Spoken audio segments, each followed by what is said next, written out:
সুপ্রিয় বন্ধুরা, বাসু টক্সের পক্ষ থেকে সবাইকে স্বাগত জানাচ্ছি আজকে আমার এই ছোট্ট একটি ভিডিওতে। আজকে আমি একটা সবজি নিয়ে আপনাদের সামনে উপস্থিত হয়েছি আমার ছাদ বাগানের, যেটা আমি কয়েক মাস ধরে চাষ করছি।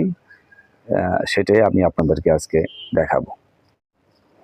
এই সবজিটি আপনারা সবাই চেনেন, এটি হচ্ছে বরবটি।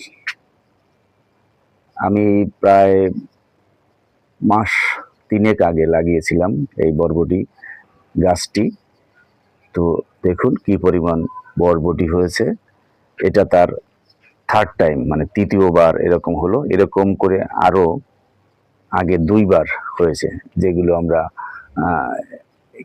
খেয়ে শেষ করেছি। আবার এরকম হয়েছে, সে এরকমই হয়। ধরেন এটা তোলা হয়ে যাবে, আবার আর একটা ব্যাচ এরকম হবে। তো এইরকম করে থার্ড টাইম হলো, জানি না এটা কি এরপরে আবার ফোর্থ টাইম হবে কিনা। দেখুন একদম মাটি পর্যন্ত ছুঁয়ে গেছে এই বরবটিগুলো। এটা যেহেতু তৃতীয়বার হচ্ছে, এটা একটু সাইজ ছোট হয়ে গেছে এবং একটু সরু হয়ে গেছে। প্রথম দিকে যেগুলো হয়েছিল সেগুলো খুব মোটা মোটা এবং প্রচুর লম্বা, একটা 1.5 হাত এর মতো লম্বা এরকম বরবটি শুরুর দিকে ছিল। 1.5 হাত লম্বা হবে এরকম। এখনো 1 হাতের উপরে লম্বা আছে, ম্যাক্সিমাম গুলোই 1 হাত বা 1.25 হাত করে লম্বা হবে। এই দেখেন দেখুন কি পরিমাণে হয়েছে। এটা এই হচ্ছে বরবটি। এগুলো হয়তো বা আজকে কি কালকে তুলে ফেলতে হবে। তুলে ফেলার পরে চতুর্থবার আবার হবে কিনা জানি না, দেখা যাক কি হয়। এটার জন্য যত্ন আমার বলতে কি, প্রত্যেক দিন আমি ওই ভোরবেলায় পানিটা দিতে পারি, বিকালে আর পারি না, অফিস থাকে, অফিস থেকে আস্তে আস্তে রাত হয়ে যায়। আর সার বলতে একমাত্র গোবর সার ছাড়া আমার এখানে আর কিচ্ছু নেই।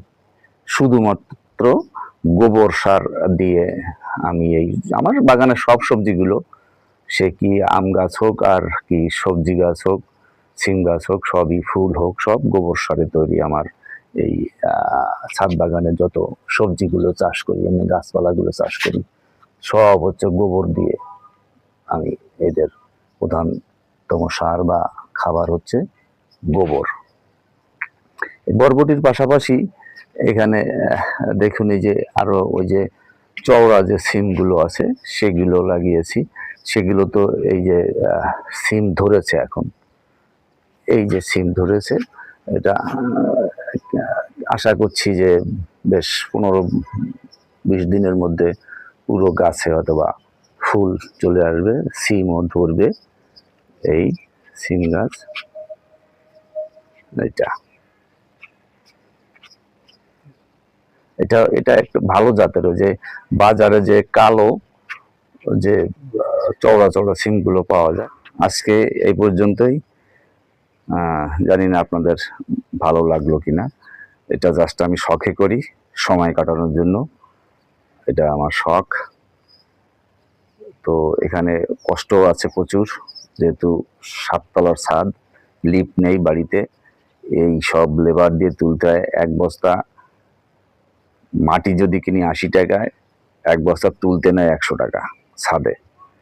প্রচুর খরচ যায় শুধু সার আর মাটি ওঠানামা করাতে। এটা একটু কঠিন অবস্থা। তারপরও শখের জন্য করছি, নিজের আত্মতৃপ্তি, ভালো লাগা থেকে করছি।